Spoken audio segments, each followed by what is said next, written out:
Hey everybody, this is Master Gallengeist again, bringing you my review of The Walking Dead episode The Same Boat. And in this episode, we dealt with the fallout of Carol and Maggie getting captured.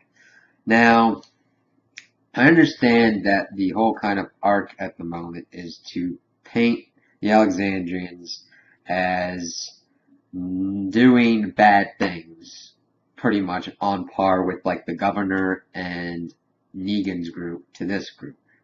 Granted, that would kind of work if there was more of a shades of gray with Negan's group. Granted, they've already pretty much subjugated another community, and that community doesn't have any weapons to defend itself. The best course of action is for preemptive strike, to actually take the fight to them, because that's the thing that this group, the Alexandrians and Rick's group, have always done, is react to things. So it's nice for them to be acting now. And I just think that the overall conflict of this, oh, is this morally right, is kind of heavy-handed. Because Carol, who had no real issues up until this point, is somehow, like, becoming almost like Morgan in her attitudes. Like telling one of the last of Negan's group that had captured him out of the four to run away. And she had no problem capping the other one who like attacked Maggie and almost slashed her in the stomach. She just ran up to her, capped her ass, and that was that. I think it was more the writers wanting to have a cool kind of Walker moment, and how the other chick was killed and executed, because you can tell it's the writers that are driving this more so than the characters. What I mean by that is, you could see the writing going through it, and that it is making the action happen. In a good story, you don't see it as heavily. Like, if you're in a story and you see two characters and you're like, oh, that's the main character, they got plot armor, and bullets are flying all around, and something that should have obviously killed them did. That's plot armor and a little bit, in my opinion, lazy writing.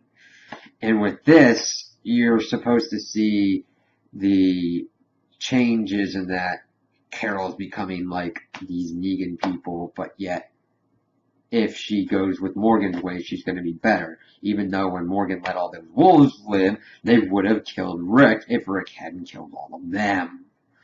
It's taking the moral ambiguity that they've had running throughout it and making it more black and white, which really kind of like lets it down a little bit. Because this group, even though you're saying, oh, they're going on the bad side, they're kind of going Shane on everything, they don't kill anybody unless they have been provoked or attacked. They do give some warning on things. And I'm sorry, I would consider the Negan roadside Shanghai as provoked attack enough. That's just me, that's my opinion.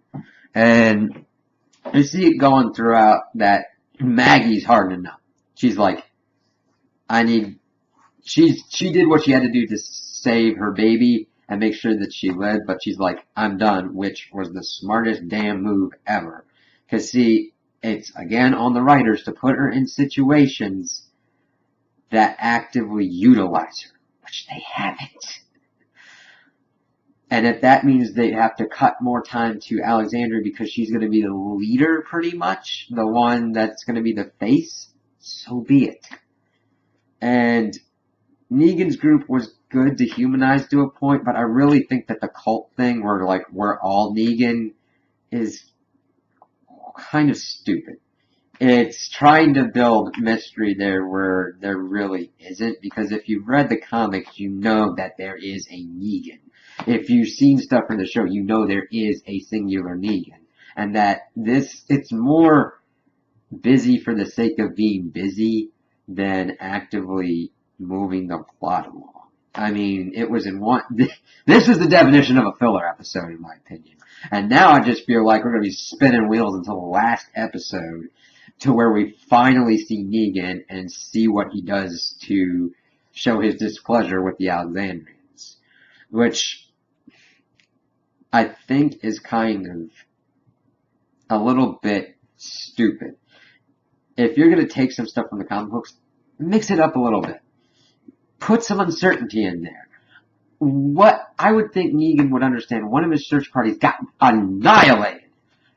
All those people disappeared, and you ain't heard shit from anybody or a survivor. They've left it for 2 months? Left along for that? I think that they've isolated Alexandria too much in that it's like nobody knew where the fuck it is. And it's... I can't be that out of the movies. Somebody's gotta come first. I'm really just disappointed with the writing. I really don't have any problems with the actors. Because they do it phenomenally, they do the emotion, they do the range, they're really good with all that. It's just the writing that they're given is not up to par what I think is good. So, those are my thoughts on the episode. I'd like you to tell me what you think in the comments. If you agree with me, disagree with me, like the episode. If you want to like, subscribe, do all that cool stuff. And I hope you have a good day.